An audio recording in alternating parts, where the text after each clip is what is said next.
দখলদার ইসরায়েল ও যুক্তরাষ্ট্রের হামলায় দেশটির প্রায় $270 বিলিয়ন অবকাঠামো ক্ষতিগ্রস্ত হয়েছে বলে জানিয়েছে ইরান। বাংলাদেশি মুদ্রায় যার পরিমাণ প্রায় 33 লাখ কোটি টাকা। মঙ্গলবার তাসনিম নিউজ এক কর্মকর্তার বরাতে এ তথ্য প্রকাশ করেছে।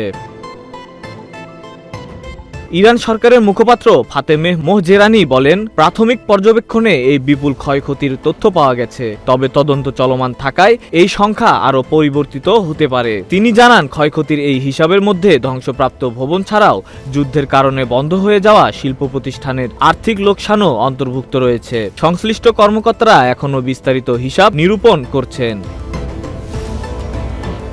গত শনিবার ইসলামাবাদে যুক্তরাষ্ট্রের সঙ্গে আলোচনায় এই ক্ষয়ক্ষতির ক্ষতিপূরণের বিষয়টি উত্থাপন করা হয়েছে বলেও জানিয়েছেন তিনি। তবে দীর্ঘ সময় আলোচনা হলেও ইরান ও যুক্তরাষ্ট্রের মধ্যে এখনও কোনো সমঝোতা চুক্তি হয়নি। ফলে যুদ্ধবিরতি শেষ হলে আবারও দুই দেশের মধ্যে সংঘাত শুরুর আশঙ্কা তৈরি হয়েছে। Desk report, news flash 71।